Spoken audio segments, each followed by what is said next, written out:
വിധിരൂപം ചെറിയ കുട്ടികൾ, സമപ്രായക്കാർ, മുതിർന്നവർ എന്നീ പ്രകാരം മനുഷ്യരെ മൂന്നായി തരംതിരിച്ച് സംബോധന ചെയ്യുന്ന രൂപത്തെയാണ് വിധിരൂപം എന്ന് പറയുന്നത്. എക്സാമ്പിൾ: തു ആ, നീ വരൂ, യു കം. തും ബൈഠോ, നിങ്ങൾ ഇരിക്കുവിൻ, യു സിറ്റ്. ആപ് പഠിയേ, താങ്കൾ വായിച്ചാലും, യു റീഡ്. താഴെ കൊടുത്തിരിക്കുന്ന ക്രിയകൾക്ക് പ്രത്യേക രൂപങ്ങളാണുള്ളത്. കർ, ദേ, ലേ, പി.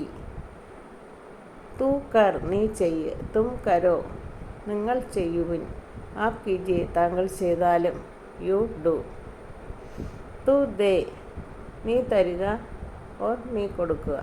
തും ദോ, നിങ്ങൾ തരുവിൻ ഓർ നിങ്ങൾ കൊടുക്കുവിൻ. ആപ് ദീജിയെ, താങ്കൾ തന്നാലും ഓർ താങ്കൾ കൊടുത്താലും, യു ഗീവ്. ഇതേക്ക് മലയാളത്തിൽ രണ്ട് മീനിങ് ഉണ്ട്. തു ലേ, നീ എടുക്ക്. തും ലോ, നിങ്ങൾ എടുക്കുവിൻ. ആപ് ലീജിയെ, താങ്കൾ എടുത്താലും, യു ടേക്ക്. തു പി, നീ കുടിക്ക്. തും പീവോ, നിങ്ങൾ കുടിക്കുവിൻ. ആപ് പീജിയെ, താങ്കൾ കുടിച്ചാലും, യു ഡ്രിങ്ക്. വിധിരൂപത്തിൽ നിഷേധാർത്ഥത്തിൽ ചേർക്കുന്നത് മതാണ്. നഹീമല്ല, മത്, ഡോണ്ട്, അരുത് എന്ന മീനിങ് കിട്ടും.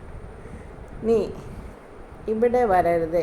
തു ഇധർ മത് ആ, യു ഡോണ്ട് കം ഹിയർ. തും ബീഡി മത് പിവോ, യു ഡോണ്ട് സ്മോക്ക് ബീഡി, നിങ്ങൾ ബീഡി വലിക്കരുതേ.